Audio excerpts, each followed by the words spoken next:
how you feel about your club going into this regional and just kind of how this last week's shaking out for you, getting ready for this weekend. Yeah, we're excited to be here. We feel like we trending well. I think we're in a good spot. We're relatively healthy, and opportunity to come to College Station and compete and against 3 really good ball clubs from Texas is exciting. I think the guys are excited. I'm certainly excited, and so no, I think we're in a good spot. We're had a good couple work days back in Los Angeles and got in town last night, and so we're ready to roll.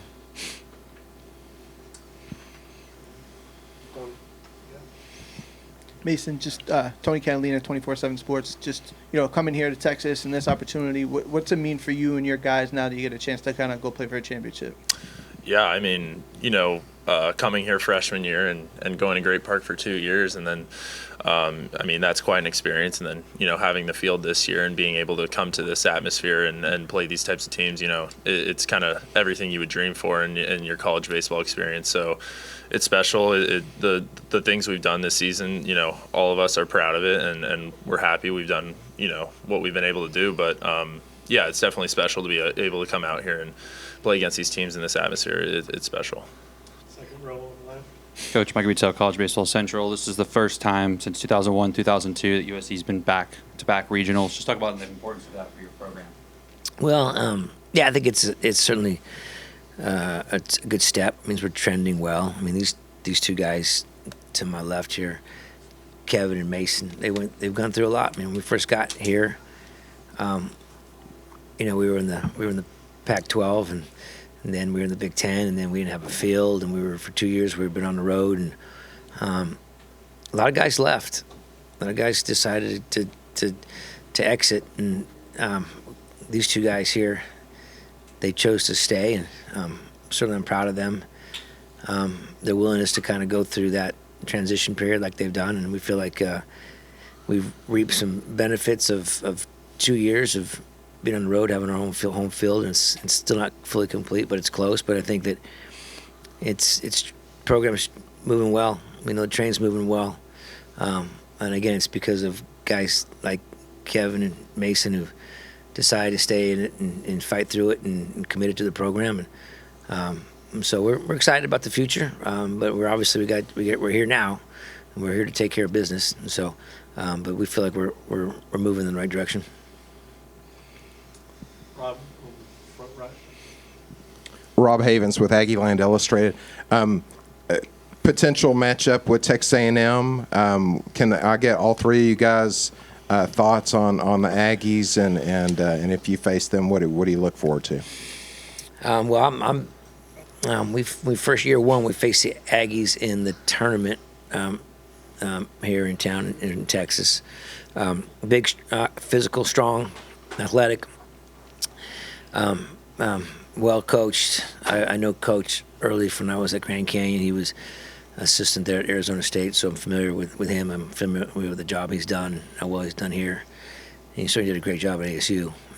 And Coach Kelly as well. I've known his family a long time, so we're fully aware of our opposition if we get to play Texas A&M.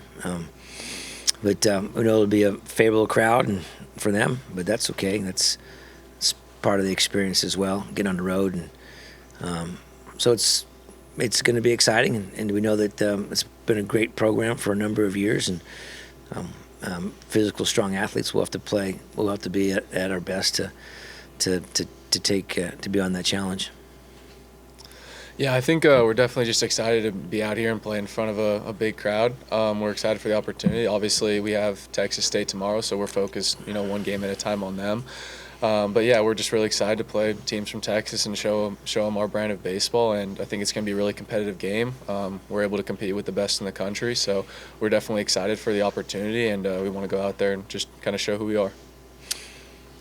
Texas A&M is obviously one of those programs I feel like you watch as a kid, like when you experience prime college baseball. Like those are the games, that you watch, and yeah, I mean it's important to us to be able to compete against the best, and when you think about the best, you think about these types of programs. So it's important to for us to come out here and give it our best fight, because yeah, like he said, we're going to need our best game to come out here and compete. So, but yeah, there's no doubt in my mind we're going to be able to compete with them, and just playing loose and free, and yeah, it's really cool to be able to come out here and play against them.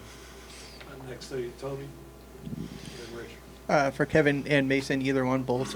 Just what have you known about Olsen Field, just the environment in this stadium, and just what do you kind of expect from the fans and the so-called 12th man and Section 203? Yeah, no, I think it's super cool, some of the traditions they have. We got a little bit of a taste of it when we played them at a Globe Life my freshman year. So we've heard the Ball 5 chants, we heard some of the things that they do, and I think we're just really excited for the opportunity to be able to play in front of them and kind of show people what we can do, because we've played in environments, and obviously this is going to be a little bit more of a test for us just in the environment, but I think we're prepared for it and we're definitely ready for the challenge. Yeah, I mean, like he said, I'm also a junior, so I played against them my freshman year in that Globe Life series, but it's obviously a coordinated crowd. They have very unique tendencies compared to other atmospheres, and we definitely got a taste of that our freshman year, and it's a cool experience to be able to see that, and but we understand that's kind of their makeup, and it's going to be challenging to go and face that atmosphere, but it's also special, and it's motivating for our guys to be able to see we have this crowd, we have this type of team, it's going to be cool to be able to go out there and really compete against that. Coach, Richard Zane with Texags, and with Mason headlining your pitching staff, what kind of luxury does the entire staff provide you in postseason baseball now, and also have you decided how you're going to line up your rotation this weekend? Yeah, we'll go with Grant Gavell tomorrow, and then we'll just kind of go from there. We feel like he matches up really well against Texas State, and Texas State can hit, man. I mean, we see that. We looked at the video.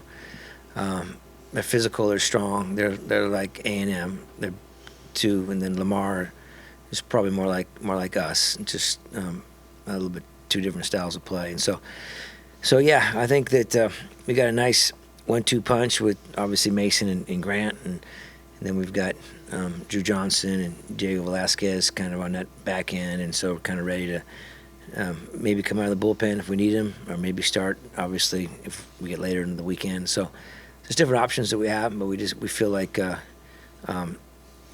job that Mason has done and Grant has done for us is, if you look at those two, the big part of our success this year is because of those two guys starting games for us on a Friday and a Saturday, and so we feel like we got, like I said, a nice two-man up front to go at it, and then we'll go from there.